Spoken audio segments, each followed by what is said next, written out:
And here comes the discomfort game. After next week, which is our bye week, hopefully everything will have a chance to kind of settle itself and we don't have to go into every game being afraid. Afraid of Jamarcus Webb playing right guard, afraid of Russell Wilson playing injured, afraid of really quite a few players on this team playing injured. Hopefully we get CJ Procise back. Jaron Reed, if he doesn't play tomorrow, will certainly be fine by next week. Nick Vannett might play in his first game tomorrow. So 2 weeks from now, after the bye week, we should be feeling a lot better about this Seahawks team. But for one more week, we have to be very concerned because for the Jets' 1-2 start, they are still not a terrible NFL team. They have a lot of good things going for them on that squad. They should have beaten the Bengals, but I think it was Nick Folk. I think Nick Folk is still their kicker. He had a very bad game against the Bengals.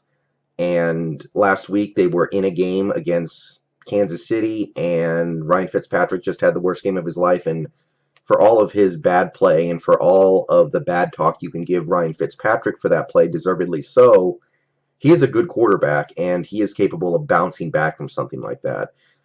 And to me, I'm not going into this game just assuming that Ryan Fitzpatrick is going to blow up and throw another 6 interceptions. He's been in this league for a while. He's not an elite quarterback, but he is a good quarterback. And I would imagine that if he might not light it up, but I don't think he's just going to continue to implode like you might say Jake Delhomme did in like 08 and 09 and going forward from there.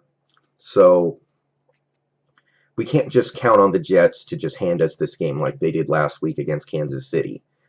We can't count on them to just kind of lay down and take it like the 49ers did against us last week. You know, this is a team that has a good defensive front. This is a team that is a pretty good defensive team, I think.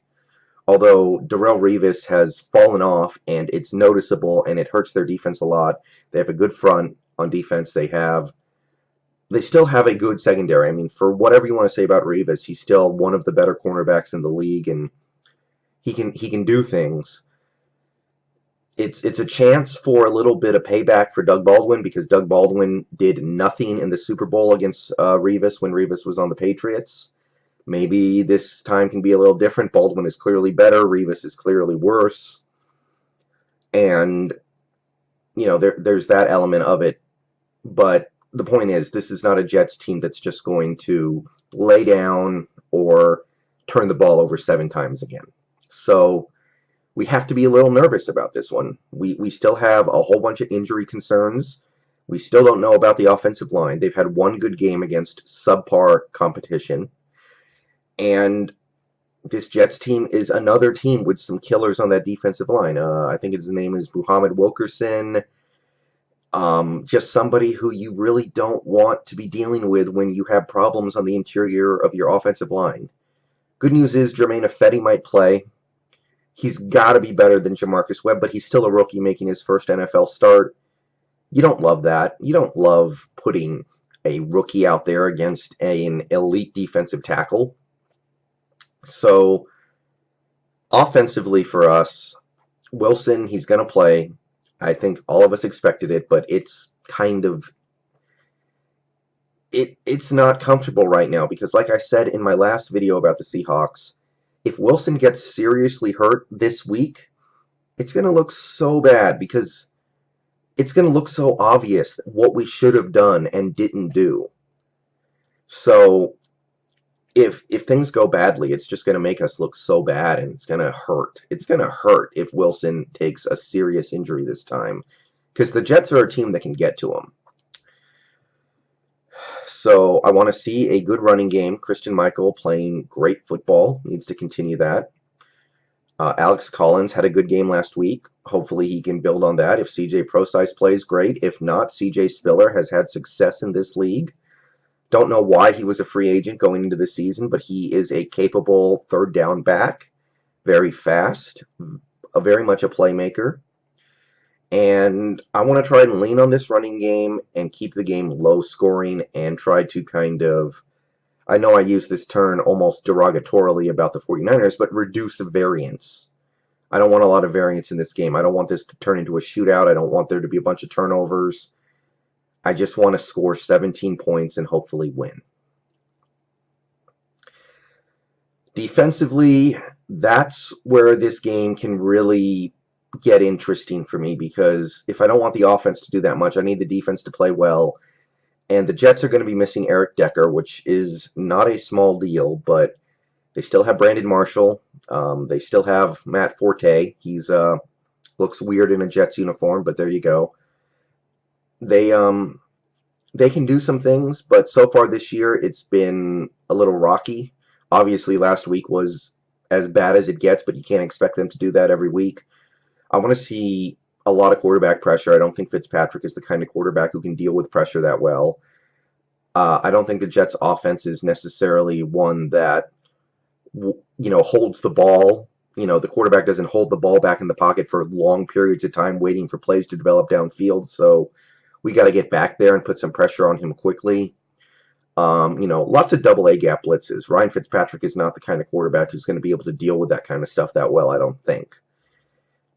And, right now, skill position wise, because they don't have Eric Decker, they're a little short. I want the secondary to really bring their A game. I want Richard Sherman to take Brandon Marshall out of this game as much as he can. And if the other guys beat us, who do they even have? They don't have Jeremy Curley anymore. I know he was a Jet for quite some time. I think he's in Frisco now. If those guys beat us, so be it. But I just want to see the secondary bring its A game and not give up anything cheap and not give up anything, down the field. I just want to see the secondary shut this game down, because maybe you can force Fitzpatrick into a few more mistakes. Maybe a game like that gets inside his head. I don't feel like that's a given. I feel like if you force it out of him, maybe, but right now it's just tough to be too confident about anything right now, because this Jets team is the kind of team that can put together just enough offensive competence to put up 14 to 17 points, and this team needs to find a way to top that, and right now it's tough. So what I'm going to say is kind of what I felt about the Rams game, and the Rams game did not work out because the offense was even worse than I was thinking, but this idea is the same. Just try to get a lead, sit on it, and hope you get out of there with a win. I would say losing is not the biggest deal in the world, but I don't want to really start 2-2. I don't want to give Arizona a free game up in the division. I don't want to give anything away right now. I've seen what this team does when they get home field, and I've seen what they do when they don't. Pretty drastic. All right. I don't know what to expect this week. Certainly we can win. You might even say we should expect to win, but there are a lot of things that can go wrong, and there are some things that can really go wrong.